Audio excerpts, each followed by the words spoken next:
Welcome to the Rebuilt Man podcast. I'm your host, Coach Frank Rich, and today we have a very exciting special episode that we're going to be sharing with you.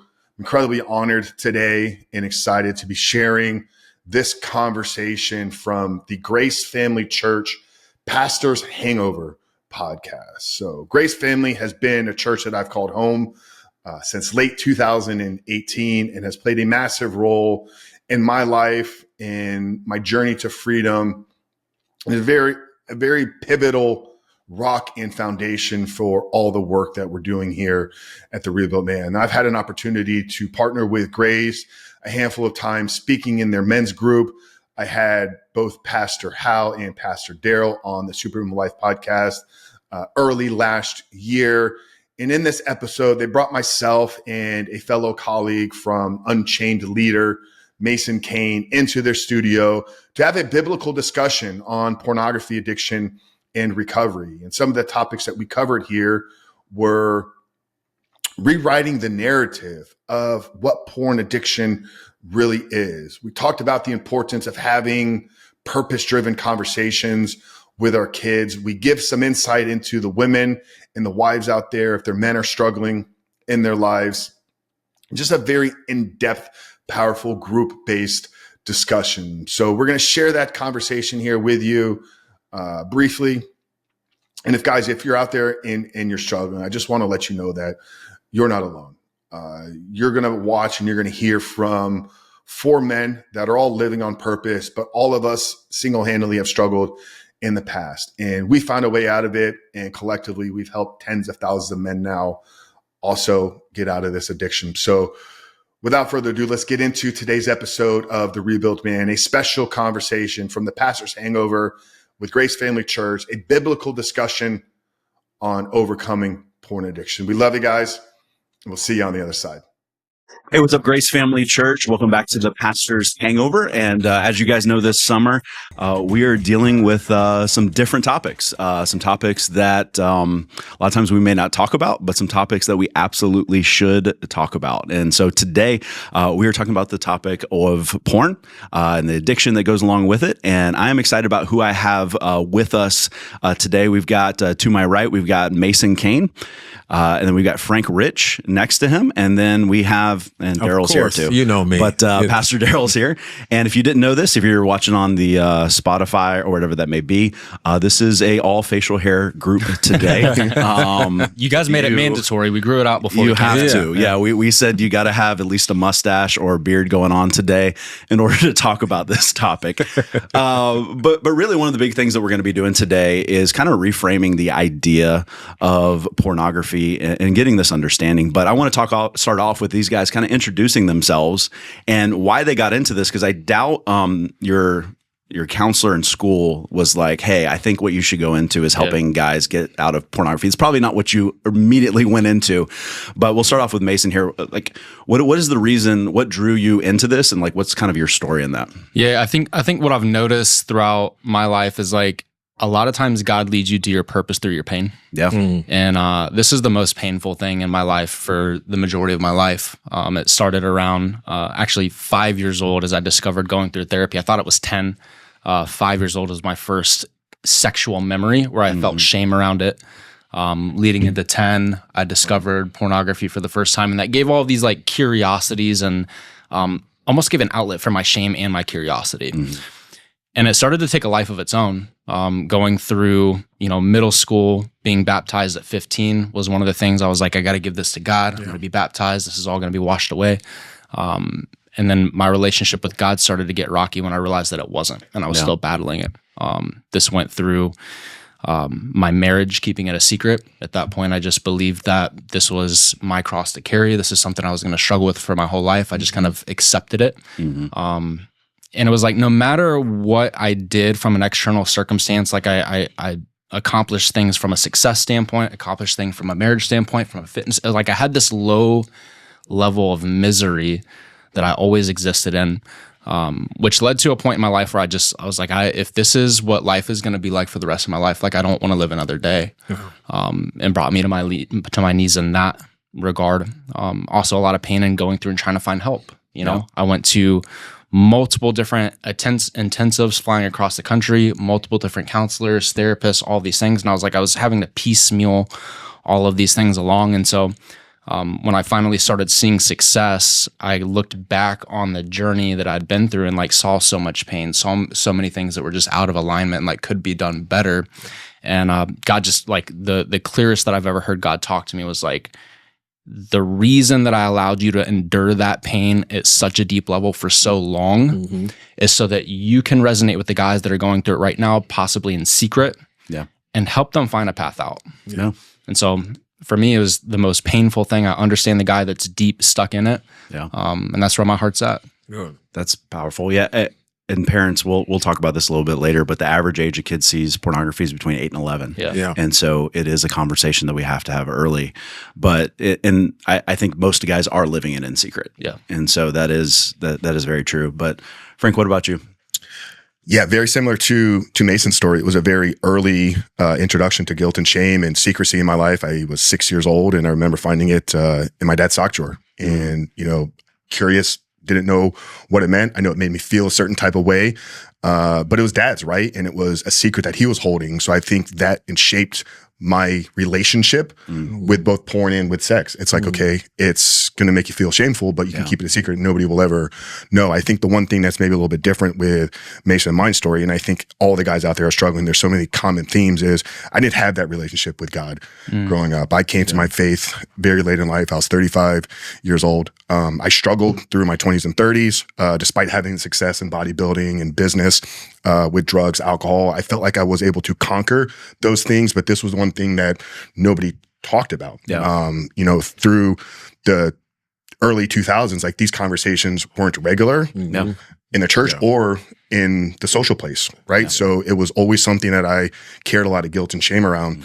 Coming to my faith in late 2018, getting surrounded with some incredibly strong Christian leaders and men expose a lot of lies that I was believing about myself. And there was a very pivotal moment in February of 2019 where I opened up for the first time. And I think talking about it with people that I trusted and feeling safe and comfortable in that environment showed me that when you walk in truth and you expose the secrets, that's where real freedom is going to be found. So that was a catalyst for me of really just sharing my story. I was somewhat of an online persona. I had a public following. I was running a fitness company, and I started a podcast because I said, if I had struggled with all these things despite having conquered personal development, conquered fitness, conquered business, what about the other guys out there that maybe aren't chasing some of these things? Can they benefit from hearing my story? So putting it out in the public sphere, having it accepted, and then having guys reach out to me, I think I felt that call from God at that time. Okay, I took you through this journey. These people are seeking your help. Here's your opportunity to really take what you went through and have a massive impact in the world. And that was kind of the creation of all the work that we've done for the last 6 years. But it was years of shame, mental health, depression, anxiety, all wrapped up. And that first step into freedom was that first conversation and exposing the truth. And that's what we've tried to create in our communities and our environments, and still why I continue to share that story, because it still brings healing to me. And it's given me an incredible life and been able to create massive change with the guys that we work with. So very similar, but some different parts, I think. Well, and I'll say that's the reason why the two of you are on is because you work with this. And so often I feel like in the church, even if we do bring it up, we don't always have that next step or that intense next step, because I think a lot of times we lessen the impact of what it is. I still remember the very first time I saw something was in 6th grade, and my friend just went up to me at the bus stop and went like this, like literally showed me a picture, and I was like, that's not at all what I thought everything was going to look like. It was just, I was kind of thrown, but at the same time, there was that side of like, I want to see it again. I don't know what to do with this. And so, which leads into that shame and guilt cycle over and over again. And so it is a tough dynamic. What about you, Daryl? Yeah, I was 11 actually first time, and it was weird, and but there was something, even seeing it at 11 years old, you go, oh, this is wrong. Like no one said anything, but I was just like, oh, this is wrong. And it was at my neighbor's, my next door across the street, and we were playing around in their house, and I ended up in the closet, and there were boxes in there, and I just started opening up boxes, and I was like, yo. And immediately this is like, I'm not supposed to be here. This isn't right. And so before we move forward, I think there are some people who are not honest about the impact that this has. And so I think you might have some statistics, and I've got a couple here too, of just people don't realize that there are 40 million Americans that go to porn sites regularly. Oh, yeah. 40 million. They visit it every day. They're the most trafficked sites on the internet. It's more than Amazon and some like it's massive. Yeah. Like, it's like people. That's a crazy thing to think about because I go to Amazon a lot. Yeah. Like it is by far. Yeah, it's not a small dynamic. No, and I read the stat, and it says neuroscience shows that porn alters the brain similarly to drugs. Yep. Dopamine spikes, desensitization, and rewiring of sexual expectation. Yeah.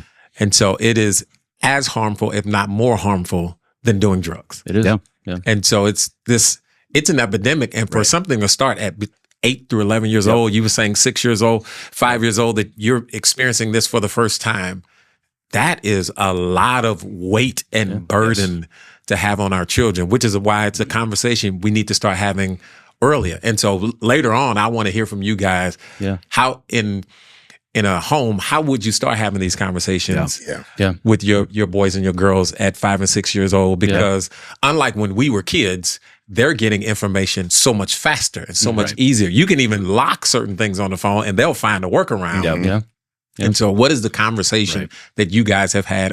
Because you're doing it regularly. I know what we've had in our home, but what are those conversations would be? So we can circle back to and that. And it is. It's porn gets more views than Netflix, Amazon, and Twitter combined, or X combined. And so like it's 85% of guys and approximately 50% of girls, especially in Gen Z. Yeah. It's probably actually higher now, but regularly look at these things. And so it is. And it's easy to get and it's easy to mask because like if you shoot up heroin, everyone knows. Yeah. If you just watch porn, no one knows. Right. Well, and then it's always accessible, right? So it's like trying to quit alcohol with a bottle in your pocket all the time. Right. Yeah. Yeah. Well, they say it's the big 3 A's. So it's the affordability, the accessibility, and then the anonymity, right? It's free online. You don't have to pay to get it. If you're struggling with drugs or alcohol, like you're gonna have to hustle a little bit to get your fix. Yeah. Here you can go to a simple site like X. You only have to go to the streaming sites and have it readily available. Yeah. And then you have accessibility. It's in your pocket everywhere you go.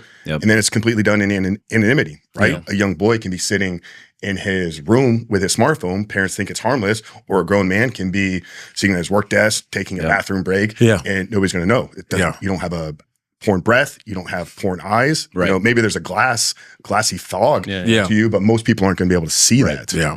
Absolutely. Yeah. And that's the tough part of it is a lot of times people don't recognize the issue until it gets bad enough. Yeah. And so it's something that you've got to talk about early on. And it's one of those things too, where most of the times I would say this, people are like, I'm not addicted to it. I only look at it every once in a while or once a month. Yeah. And what's interesting is I'm a nerd a little bit out on you guys. There's something in the brain called delta phos-B that creates the long-term pathways. It works for about a month. Yeah. So if you only look at it once a month, you are literally creating a deeper and deeper channel into this is my reaction.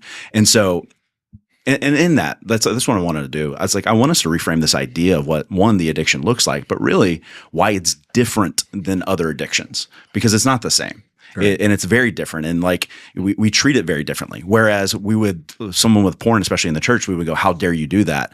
But if you have an alcohol addiction, we're like, oh, let's get you an Alcoholics Anonymous. Yeah. Like, there's something behind that. Yeah. With porn, we're like, oh, this is just a choice you're making. Yeah. That's false in this. And so you guys in this conversation, when we're talking about porn, what are some of the things that you're like, we got to change the mindset on this, or we've got to change the questions that we're asking about this when it comes to porn? I think like one of the pivotal shifts that most guys have is they start to gain awareness on the patterns of when this shows up, right? Yeah. And so from a spiritual perspective, a lot of times it's like the initial thought is, well, I have a lust problem. Like I'm just, hypersexualized, or maybe I have a abnormally high sex drive and I have a lust problem.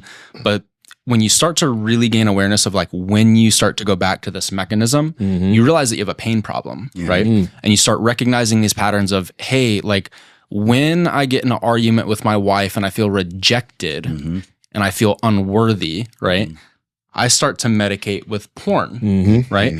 When work gets really stressful and I feel inadequate to do the job that I have or provide for my family or whatever it may be, I find myself going to porn to escape. Yeah. And then what starts to get really interesting is you start to notice that it's not just when work goes bad, but then when things go exceptionally well, you start to get this desire to go back to porn as well. And so like you've developed this relationship with it from a psychological standpoint. Yeah. And that goes well beyond just a lust problem. And that's where we start to get into like, hey, what's actually going on here? Do I just have a lustful eye? Yeah. Or is there actually a deeply rooted addiction that started to form in childhood? So it's a symptom. Porn is not the problem. It is a symptom. It's a symptom. And so even to that, I've had identity, intimacy, trauma, and I mean, all of those can be in those pain categories if you don't identify them right. But yeah, that's good in your low and in your high. Well, that would be the identity piece that he spoke to, right? When things begin to go really, really well, if you're struggling with this and you're riddled with guilt and shame, you're going to self-sabotage, right? This is where that word is going to show up because I'm not worthy of that. This is who I really am, and people don't know this. I wear this mask, so I can't achieve these things because I know who I am behind closed doors. So the identity plays into a self-sabotage. And then, we've analyzed thousands of pieces of data. It's like emotional and financial stress are like the two biggest drivers of that need to escape. Wow. Like it becomes a tool of emotional regulation as opposed to like actually a desire for sexual connection. And I think that's a big reframe for people. Right.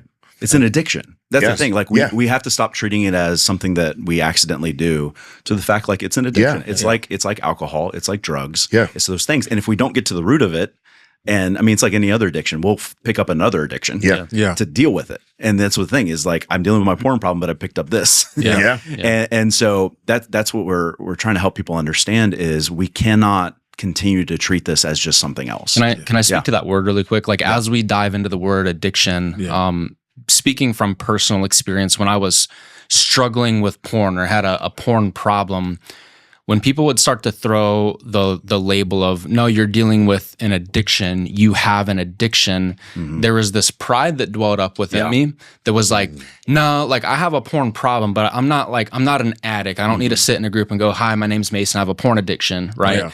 And one of the things that I want to speak to is you may be experiencing the symptoms of an addiction of like what humans have defined as an addiction, but at your core level, you are not an addict.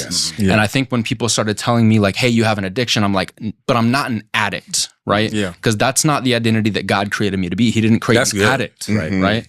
And so like anybody, as we're having this conversation, maybe the listener feels some resistance. Like we're just talking about you're exhibiting symptoms of something. You are not an addict at your identity level. And that's an important part because you spoke of replacing it, right? I think everybody is familiar with 12 steps in the addiction community. What a lot of people don't know is Bill W., the founder, overcame his alcohol addiction and became a sex addict because he held on to that identity. So I think that's probably something that you've really positioned yourself as and something we've really tried to do as well is like, we're not going to make you every day raise your hand and say, I'm an addict. Like recognize it, truth from the beginning, but then let's create a new identity, the identity that man, that God is calling you to be, that man. So that addiction identity can keep guys stuck. Can I speak to the 12-step thing real quick? Yeah, please. So since you brought it up, like 12 steps was originally did in 1935, right?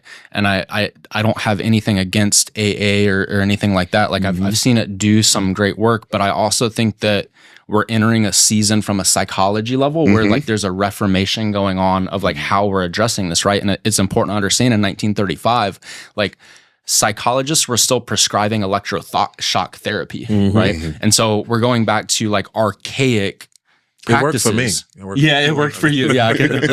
You're right. So like there's a different way to approach you be able this. to sing? Because then that's why That's your your voice. voice. Well, that's the voice. That's your sign me up, man. Electrical voice coming out. Sorry.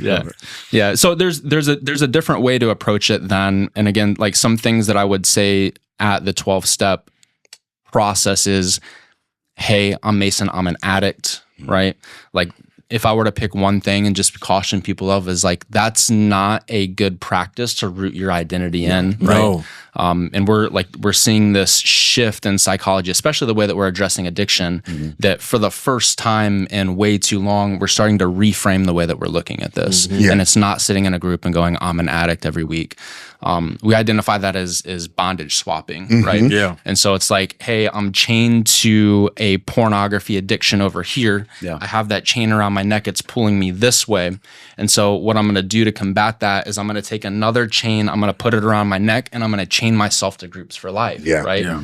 I'm not acting out on behavior, but am I unchained? No, you're actually chained in both directions. So you're sitting here in the midst of temptation tormenting you, right? So you're tormented when you give into it, and then you're also tormented by being pulled this way to trying to resist it, right? So you're not truly living in the freedom that Christ designed for us and set us a path for us to achieve. Yeah. And we're dealing with a modern drug that is 2 decades old at best when it comes to the internet streaming. I mean, I talked about 6 years old, and I think your story was of magazines, but a lot of the younger men and even the men that are later on in life today are struggling with this overload, this overstimulation of just the accessibility and the overabundance. 165 million hours accessible for free. You couldn't online. watch all of it if you wanted to. You couldn't sit there for the rest of your life and consume all of it. So it's a new modern drug that's going to need new modern approaches that are rooted in real science, scripture, behavioral, with things that they didn't have in 1934. Well, it's a super stimulus because it's a drug that there's no limit to it. And so you can continue it. There's no you don't get more hungover. You do, but you don't. There's never a point where you have so much of it that you die. No. Yeah. And so and there's constant novelty. You can always find something, and that's the thing that people get into is there's always something that's going to, and so that's why you see people get into stuff. They're like, I never would have thought I would ever look at this, but it's because you need more and more to continue the addiction. Just like any other. The way that a substance addiction works, it works with volume, right? And so you build a tolerance with alcohol, drugs, where you notice you need a little bit more the next time. With a sexual addiction, pornography specifically, the tolerance is built and combated with variety, right? And so you start out with one type of pornography, all of a sudden you end up on corners of the internet that you never thought that you'd be in, and that's because of that dynamic. You need a different, deeper, more taboo variety in order to get that dopamine hit that you got initially from just vanilla porn. Yeah. So I would say this. I think early on in church, our answer to pornography was similar to other things. In the side of, and none of these things are bad, but the idea of put up, I remember when XXX Church first came out with their stuff on it, there was accountability software. If you guys don't know what it is, basically you put some emails in there. If you went to the wrong site, it emailed those people. And it used to run in the background. You couldn't find it. I had a friend literally put it on all of his dorm room people's computers and told them, I put your parents' email addresses in there because he was tired of walking around and seeing porn. Awful idea. But anyway, but what we would say is put up a bunch of boundaries, get accountability, and pray a lot. Not that those are bad things, but where does that miss? Yeah, well, I think human nature is when you're told you can't have something, there's going to be this desire to want it more. And I think, scripture will tell you that in, the story of Genesis, right? Here's the garden, here's everything you can have, that one tree over there, that fruit, you can't have it. What immediately happens when God walks away, boom, we're right over there. So I think those things can become tools, but when they become your main source of trying to create freedom, it's kind of speaking to that chain on this side. It's like, I'm now chained that I can't have this thing. And you're avoiding whatever it is, that pain, guilt, shame, anxiety, stress that is actually causing you to want that thing. So I think use it, but if that's what you're relying on in terms of speaking just to the accountability blocker, it's like you're going to desire that thing more because you've told yourself, I can't have it. It's like when you go on a super strict diet, I can't have the ice cream, but it's sitting in the freezer. What do you find yourself doing? Waking in the middle of the night, walking downstairs, standing over the freezer with an entire thing, and you look at it, it's completely gone. It's just understanding that human nature is going to want the thing that you say you can't have. Well, and let me just add to that. You'll find ways around it. I literally had a student learn code, and he went in and would change the code on the XXX Church stuff so that it wouldn't send me the stuff. And I remember him coming to me and going, I did this. And I'm like, oh my gosh. But it's like, But that's what it does. It gives you reasons to go around. Well, that's tapping into like a versus- whole right. different dopamine pathway now, because now you're becoming solution focused on trying to work around it. So Well, you're getting actually and the fact that rush. it's not something you should have. There's the rush from that. Yeah. Like doing something outside of boundaries, doing something. And so, but yeah. go ahead, Mason. As far as like spiritual practices to solve this problem, right? Because that's the same thing that I heard, right? Like you need to pray more. You know, if you fill your heart with Jesus more, like, you know, the more that you fill it up, the more the bad stuff's going to go out. And it's like, I pursued that relentlessly of piling on more Bible studies, more prayer time, like more church time. Now I'm serving in church. Now I'm going on mission trips. And it's like, you know, I would be at a spiritual high on a mission trip in Honduras, building houses. Like I just led a devotional for our group, and then I'd go back and I'd watch porn. And it's like, how does this happen? One of the things that we also see is like this term spiritual bypass, right?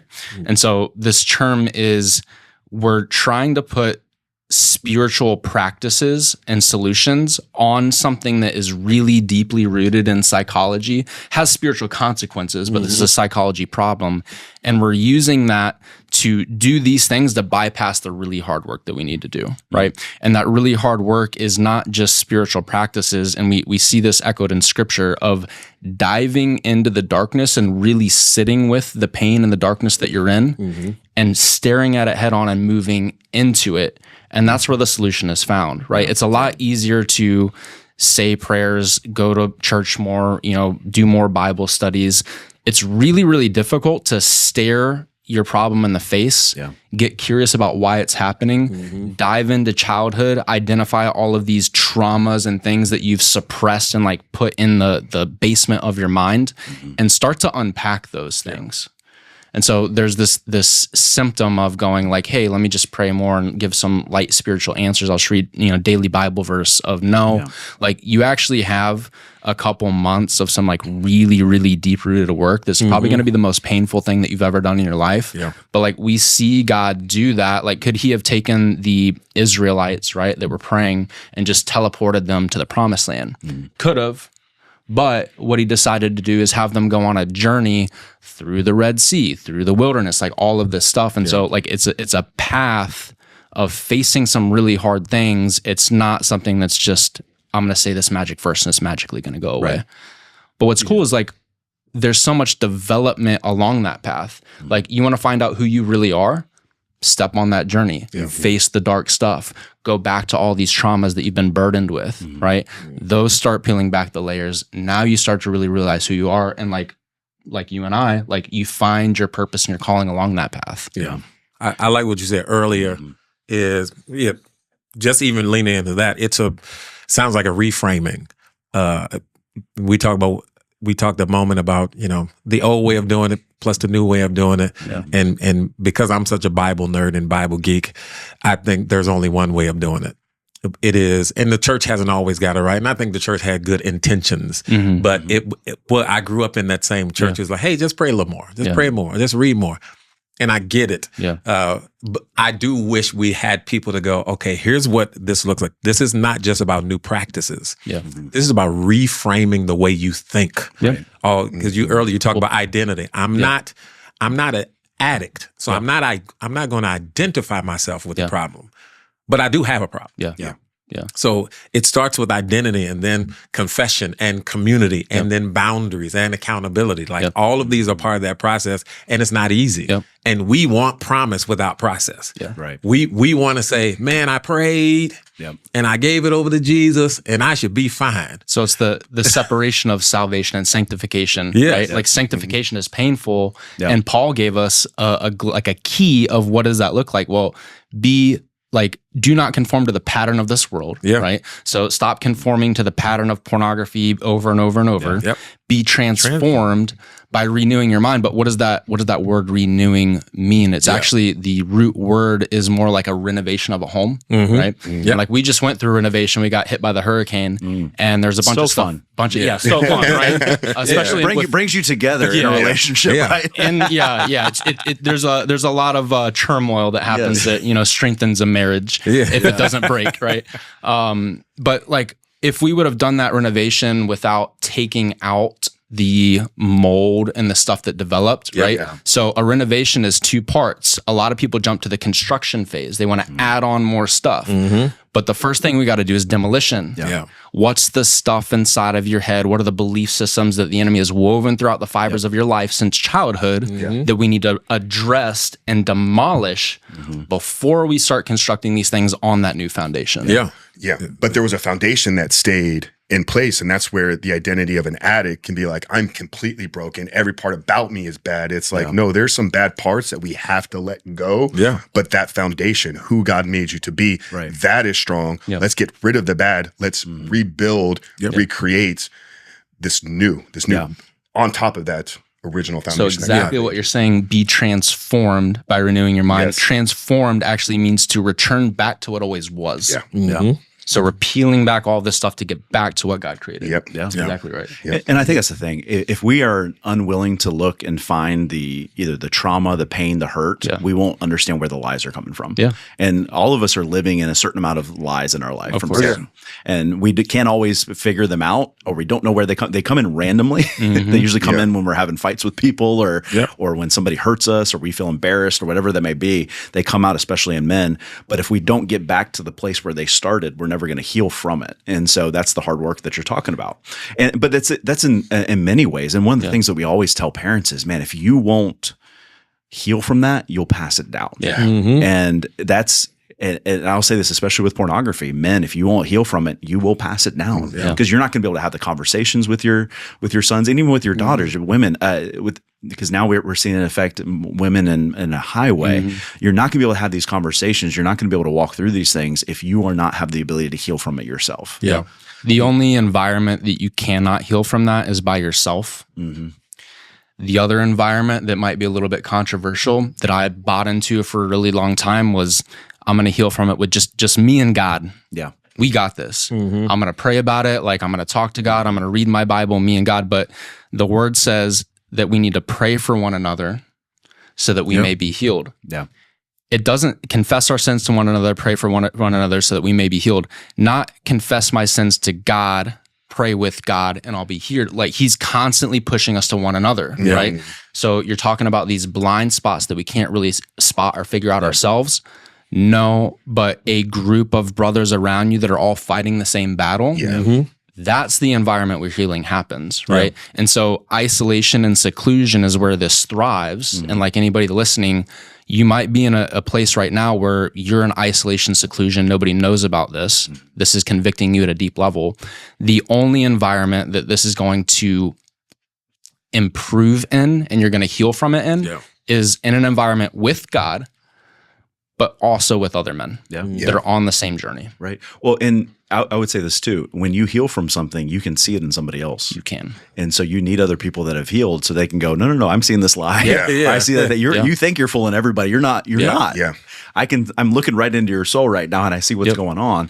And that's one of the great things, I think, what you guys are doing, but it's one of the great things God calls us to, is he never wastes our pain. And so he's going to use it to help people walk forward in it. But I do want to step into, just for a second here, especially with kids, because like I said before, average age 8 to 11, they have more availability to it than ever before. How do we start these conversations? And what are some things that you've seen parents do that help with this process more than definitely hurt it?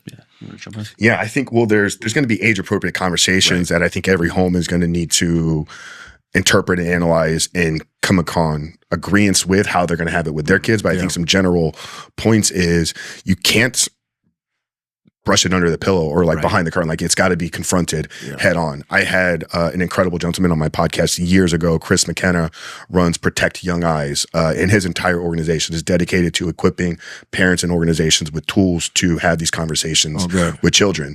And one of the things that he said that really has stuck with me since that conversation happened in 2001, 2021, was make porn the most common word in your home. And what he meant by that is, your children, once age appropriate, should know what it is, what is porn, based upon your family's definition. What it isn't, right? So there's a difference between some of the content you're going to consume that may be explicit, but maybe not pornographic. And then who do they go to when they see it? Because I've said this thousands of times now, there's going to come a time in every young child's life where their brain sees something that their eye sees something that their brain is not equipped to handle. And our stories were all rooted in guilt and shame when we saw that. If they don't know where they're going to go when they see it, it's going to cause that same relationship with them. And I think 95% of men's first sexual experience is pornographic, and it's rooted in shame because they don't have a person to go to. So what is porn? What isn't it? And who do I go to when I see it? Now you've created an environment that when that happens, that kid at least feels safe and entrusted. Oh, my dad's already talking about this. Like, let me go talk to him because I know he's got my back. Like, I felt a little unsure about what this was, but my dad's on my side. He's already prepared me for this. And I'll give you just an example in that. At the age of 6, we started with our oldest of, hey, here's the deal, man. You may see something where there's people that are naked. I'm like, I know that's gross. That's disgusting. Like, I know you think it's the worst thing in the world, but here's the deal. If you see that, I want you to know you are not in trouble. You are not in trouble at all. But man, if you come and let me know, I want to know. In fact, I'll give you a big hug. We'll talk about it, but I want to make sure that doesn't come up in front of you again. Like, that's where it is at 6. Now at 11, it changes. We're talking more through it, but and we're having a little bit more conversations of what these things are. But parents, please hear me on this. You've got to start talking to your kids about porn and sex at a younger age. You have to do it, because if not, the world will educate them on it. And you want you to be the main person they go to, especially when they're younger. Like, that's who they should be going to, not their friends. And so start the conversation, make it a normality, because if you don't, I've seen it go the wrong way so often. I talked about sex and pornography at United last year. And I had guys coming up to me going, I started looking at it when I was 5 or 6 years old. And it wasn't until I was in high school that we actually talked about it. Like, people even told me that there was a possibility out. And so, look, I'm not saying that it will be, let me change this way. Porn will find your kid. It will. It's one of the few things that is looking for your, like, it will hunt you down on social media. It'll hunt you down on stuff. They will, it's in movies. Like, it's sooner or later, it's going to happen. And so understand that. Like, don't pray that it won't. It's going to happen. How is your kid going to respond? And do you know how your kid's going to respond? Because have you had that discussion? It is a weapon of the enemy. And I think one more piece, maybe this leans more towards parenting of younger girls, but body parts, like call them what they are. Like, it's not a hoo-hoo or a ha-ha. It's like, because now you're creating guilt and shame around the anatomy. You know? And I think it's very important to understand, like, this is the human body. Like, God made yours just like he made everybody else's. It doesn't have a special name. Just like your arm is an arm, your is a and have that conversation. We're not saying it right now because we're trying to do our best to, I told the guys before, we have families that watch this together. And so we're trying to do our best not to become quote unquote explicit, but have the conversation around it. But because there's so many things with girls sharing photos, all these kind of things. Like, there's so many things out there that kids can step into. The guilt and shame is going to be there. And I've worked with people that are married that are still carrying guilt and shame from their childhood. And it's like, they're married and they're having sex, but they feel guilt and shame around it. And you're like, how in the world is this happening? Like, you're actually doing this God's way. It's because there's such a deep-rooted deal there that if we don't step into it, it's going to hurt. For parents, if we're talking to parents, and you want to be able to have the conversation about porn, but you should set the table where you can have difficult conversations. Yes. Like, this shouldn't be the first hard conversation that you're having. So you arrange your table time, or whatever that time is, of, before you go to bed or when they're praying at night. Start having hard conversations. That was one thing that me and Tracy did. Like, we're going to have hard conversations early. We're talking about everything from whether it's sex or race or discrimination or money or whatever that is, so that we build within our relationship. When hard things come up, we come to the table. We can talk about it. We're not ashamed of it, because that will mess up everything. Me, I remember the first thing I saw when I was 11, and my dad was very different, hardcore. I saw it. I was 11. I went and told my brother, and my brother was like, "If you tell anybody, Dad's gonna kill us." Yeah. And so I never looked at anything again until I was 23. Yeah. Because but it was out of fear. It wasn't out of. It wasn't because we had a good talk. It was like, "No, my dad would kill me." Yeah. Like I know. Yeah. So that friend, that neighbor, I never went in their house again. Yep. Yeah. Because I was like, I don't ever even want to be around it because I'm so scared of my dad and what he might do if he found out that I was in there. Yeah. But that's also not healthy. Yeah. But think if that house was in your pocket and was following you everywhere you went, in between a video popped up in an ad, like, like So much more difficult because it's not even, it's not even. Well, and I would say your response is not the normal response.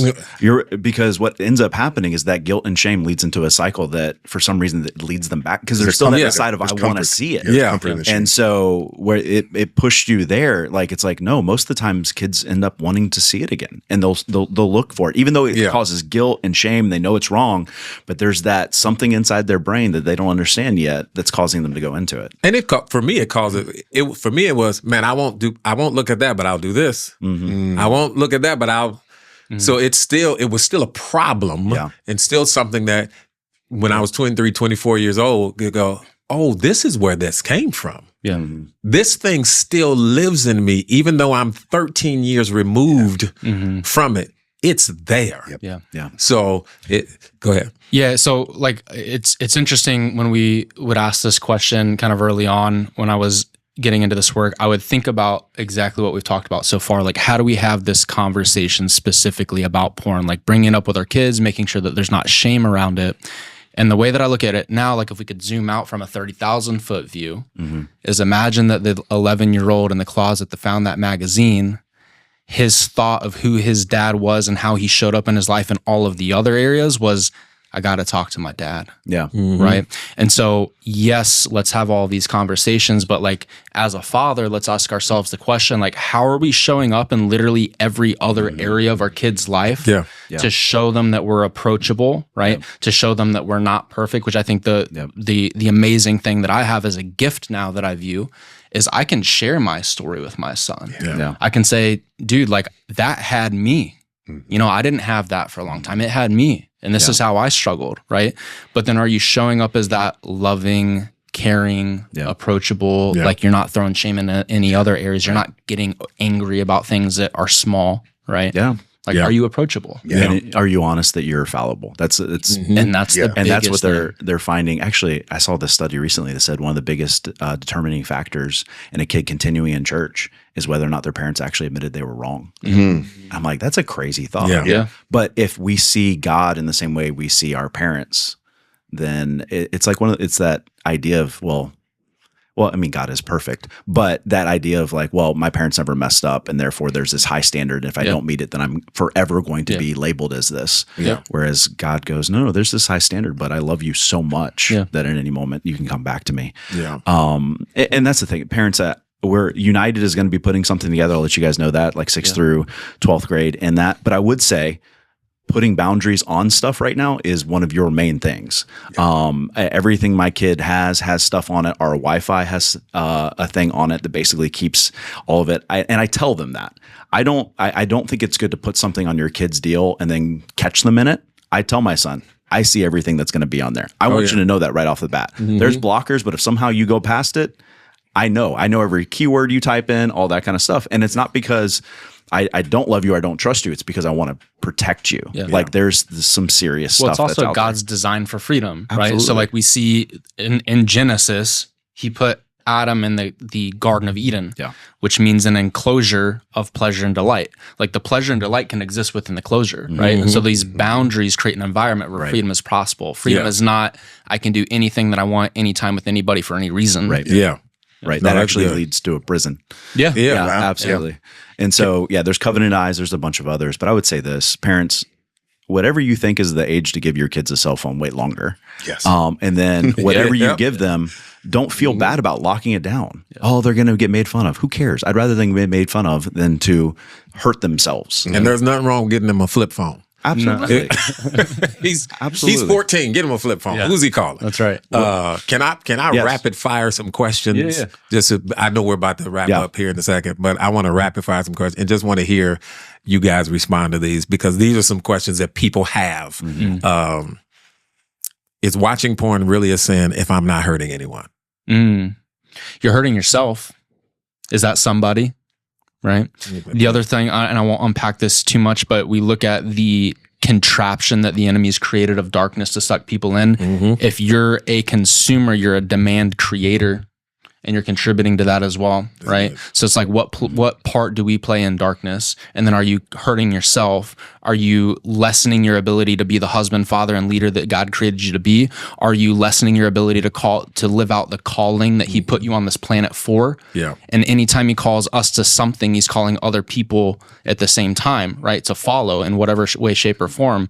So you're literally diminishing your ability to carry out that calling. So who are you hurting? It could be millions of people. Well, Matthew 5:28, Jesus, if you look at a woman with lust, you've already committed adultery in your heart. Yeah. So, Bro, that covers it. Well, And it's the same thing of like, I've heard people say, well, what if we watch it together? No, it's not marital aid. It actually, all this research says you actually find your spouse less attractive every time you watch porn. Well, let's take the purpose that God created sexual intimacy inside of a marriage, and let's completely tarnish it with just pure pleasure. Right. Right. And bring other people in. When it doesn't make sense. Yeah. When you really think about it. my mentor said, if it's not pulling you close to holiness, it's pulling you close to hell. Yeah, that's right. It's like that's it. All right, here's another one. I prayed, I've cried, I've fasted. Why am I still struggling? I think we did a great job speaking to that earlier. There's a core root issue that needs some addressing. And if you're doing that with just you and God, you're missing a major part of this, which is the community and the connection that needs to be created through this. This is a psychological problem that has spiritual consequences. This isn't a spiritual problem, right? So it needs to be addressed from a psychology standpoint as well. I won't ask that one. How do I bounce back after I've failed again and again? I just did a podcast on this last week. I mean, there's so many steps to take, but I think the first one is who's the person that's walking it out with you, right? So going to that person immediately and confessing of the sin out of the gate, I think from a psychology standpoint is getting a win on your belt as quick as possible. However you define a win, but I think the win is going to be a rebuilding of the confidence and belief. It can be something as simple as getting a hard workout in, finishing a hard project, a task, something that's going to give you smaller hits of healthy dopamine. So this tapping a little bit more into the neuroscience aspect of it. But I think the bounce back to confession and then getting yourself back into victory, so you begin to feel like a victor as opposed to a victim in the situation. My answer to that would be get a long-term plan. One of the things that we've actually found is guys get addicted to confession because there's a dopamine hit. I failed, I confess, I get a dopamine hit. Next time my brain goes, I failed, if I confess again, people are going to pat me on the back, go, good job, man, for being honest. I get a dopamine hit. Now you're stuck in that cycle, right? So you've replaced one addiction with another addiction. I hadn't heard of that. Yeah. That's good. Yeah. So it's like confession is important, right? But the true form of confession is like churning back to a different direction, right? Yeah. So that's where the long-term healing plan comes in. And this isn't just something that's going to happen overnight. This is a long-term deal. So you got to get off of that cycle of, I wrote a ebook called Confession Cancer, right? And it's this dynamic of being addicted to that cycle, right? We see this in recovery groups a lot, but the long-term plan is the solution. Right. And it's the idea of like, don't keep doing the same thing over and over again. That's insanity. Yeah. So what is it that needs to change? Yeah. All right, last one. How do I know if I have a problem or I'm just tempted? Have you ever been able to permanently quit? Yeah. Asked and answered. All right. I got one last one then. As a wife, husband struggles with porn. And we're going to give a resource of somebody that works directly with those people. And let's also, women struggle with porn right, too. They do too. Yeah. So they do too. Yeah. Absolutely. And we have resources for men, for women, and for spouse. So we're going to, those are going to be all at the bottom. How should a wife respond if a husband admits to porn addiction. Yeah. So we have porn addiction. We also have affairs that are very common inside of that realm, right? So number one, like there needs to be healthy boundaries set for her, right? And protection of herself and her family. The other thing is not, I think helping the wife try to understand that it has nothing to do with her and everything to do with him. Right. Yeah. One of the things that like our women's program, we work women through is that have been betrayed is like, these thoughts and these beliefs that you're less than, or like you're the reason that you pushed him here, you're not attractive, or all the, like it has nothing to do, everything to do with him. And it's like encouraging him to go get help in a group of men. Yeah. One thing we caution wives of is like, you should not be his accountability partner. You can pray for your husband. You can encourage him to go help. He needs to be surrounded by a group of men that are warriors fighting the same battle. He needs to heal in that environment. He does not need to confess to you every single time he's doing something that's going to create more damage on the healing journey. Yeah. Don't be the one that's going to fix him. Allow him to fix himself, because soon that relationship is going to become of a mother and son type of thing. Like, I'm here to fix this boy, and you're going to lose respect, connection, desire for him, because now he's a little boy that you're trying to fix and not the man that's supposed to be leading you. Can I cap this just by saying that, again, like, God allows you to go through pain to lead you through your purpose. And so some of the most beautiful marriages that I've ever seen in my life are the ones that have been through hell and back, right? And so when you're in a place of like desperation and hopelessness, know that God has a bigger plan, and like it's not the end of your story. He's still got more pages to write. Yeah, it's good. Yeah, I think that's the hardest thing, is going, he's not doing this because of me. Yes. And that's always because that's an immediate thought. And but at the same time, and men understand, like, what you just dropped on your wife is a bomb. It is. Yeah. And so she is allowed to feel what she is feeling in that moment. Yeah. But we want to make sure that you guys are resourced and helped out in that. Guys, we covered a small portion of this entire dynamic, but that's the reason why we were wanting to resource you guys. These guys have so much content, so many things that are out there that can help you in these conversations and all this kind of stuff. So we really, really hope that you dive in. We don't want to leave you stranded in this conversation as you take next steps. So yeah, thank you guys so much. Thank you, Mason. Thank you, Frank, for being on here. Daryl, you're always here, so we love you too. But yeah, thank you guys so much for tuning in. I hope this starts some great discussions. And I hope really, especially in families, as discussion with your kids and taking those next steps forward. Thank you guys for watching, and see you guys next week. Guys, I want to thank you for tuning in to our conversation and discussion with Pastor Hal, Pastor Daryl at Grace Family Church, and Mason Cain of Unchained Leader.